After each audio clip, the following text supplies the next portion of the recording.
Hi, Ollie. Hi. At 2-0 down, things going very much against you.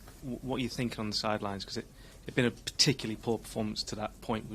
Would you agree? Very, very poor performance. And to be honest with you, I'm thinking back to Everton. Because that team gave up and this team didn't. And that's so when we turned it round, it's a great answer to get from the boys. That yeah, we did play badly first half. We didn't win any challenges. We didn't stick to what we had planned. But to be able to shake them fears away, what it looked like fears first half when you're 2-0 down, and don't give up. You don't expect them to give up, but last year we did. This year we didn't. So it's a massive, massive difference in that respect. So your overriding is positive? Now, yeah. That's even though the big part of this game is very negative and you're disappointed with it. But that's football for you, and to have the character to stick in there and turn it round to 3-2, and we could have had 4, and was great. And then you're disappointed at the end that you don't hold the lead. You talk about the Everton game. A lot of the players there are still here now. How have they changed mentally, and what have the new players contributed with in that respect, with the mental? I think you could see there. You can see, we bring young players on with Mason. Of course, Brandon scores the goal. You got 3 lads that we've signed that's made a very, very good impact. So for me, the boys will have learned a lesson from the 71st minutes and the 95th or whatever, 94th, whatever they scored. But the biggest part of it must be the way they've had the character to stay in the game and turn it round. And Phil Jones got a lot of stick in the first half. You changed him. What was behind that, and what do you think about his performance? Yeah, we've had to change this. We had to go for it second half. We had to put another attacker on, and I could have changed 11 players at half time. That's so simple, really. Apart from the keeper, because David kept us in it. You wouldn't, and he would have saved the last one, not for a slight deflection on Harry's thigh as well. So, no, that was a tactical thing. But today wasn't about tactics. It was about the desire that we lacked in the first half, and they had in the first half. Challenges. You know, football is, you've got to earn the right to win a game, and we didn't have any right to win a game after 70 minutes.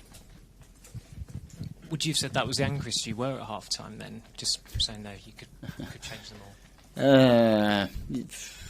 Angry, disappointed. I don't know what kind of emotions you want to say, but you had to wake them up. You had to do something about it, and I think the way they've turned it round, the way it changes so much in players' head, young players' heads. You remember these boys are young, and when they get the belief after the first goal, Dan James, first time he probably went past Stevens and put a great cross in. Fantastic finish by Brandon. Suddenly you see we're on the front foot, we're on the up, and the boys trying things that they leave the fear away. And just on Mason, he took his goal very well. He's been threatening that coming off in games. How pleased were you with his impact? He's a goal scorer. I've always said it, and I did an interview this week about number of minutes you need to make an impact, and he definitely made an impact today. I thought, but the way we've turned this bad 70 minutes into a positive feeling is good. Can you talk us through the team selection, the changing system, why you felt you had to make that change? Was it to do with Sheffield United or the players at your disposal? And then obviously your subs changed the game in a positive way, but Axel coming on as well at the end. What was the thinking behind that? There's different reasons. Obviously, we're light in midfield because Scotty is away. We could have started with Jonah in there because he's played there for England, but we decided that Sheffield United. We've played well in a back three this season. Chelsea away, Liverpool at home. We thought that was a good way of, but it wasn't about tactics today. It was about the desire first half, getting first to the ball on the front foot, tackling, winning challenges. That's sometimes tactics is just thrown out the window, and today it was all about the desire first half. Ollie, you're talking about the lack of desire. How worrying for you is that? Because they're playing for Manchester United, they shouldn't be lacking desire to... They're young. The boys are young, and it's not a lack of desire in the word desire. It's maybe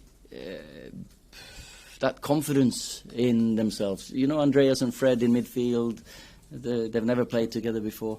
But the way we came out after they scored the second goal was excellent. So I don't doubt them wanting to win. Sometimes young players don't really know how to win challenges like this, and we must have learnt a lot today.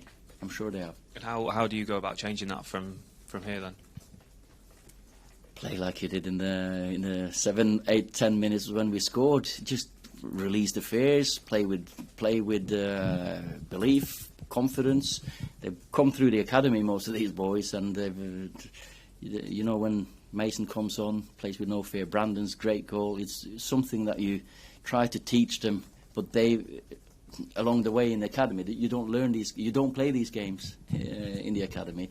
They would have learnt a lot by these 90 odd minutes, and so there will be some pluses as well. Okay, guys, thank you.